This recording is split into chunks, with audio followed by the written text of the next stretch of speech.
FORA.tv. The world is thinking.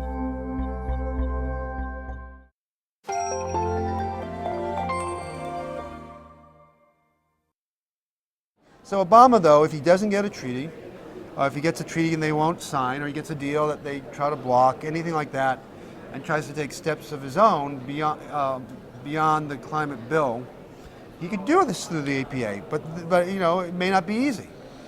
So there are just so many unknown factors going on here, and his political calculations are kind of rather complicated, with one exception. That one exception is blaming China works back home.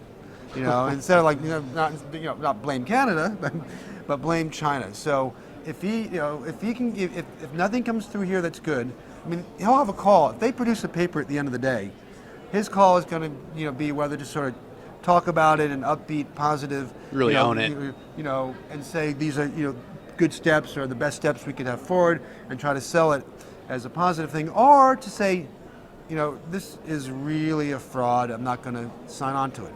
But in either case, if it's not good enough or if it's bad enough to denounce, with the speech he gave today, he can say, I went the extra mile, I put the money down, I pleaded with these countries. I mean, his argument, there's a lot the U.S. is not doing that it should be doing to be in sync with the science.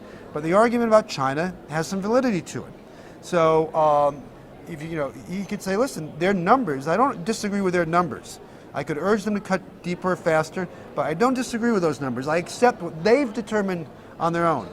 But they will not commit that to paper. To paper that it's just their word. It's not a check you can cash. And that's a compelling argument. Gives him a lot of political cover, and it has the benefit of being somewhat accurate. That doesn't mean that he's right and China's wrong, but it will work.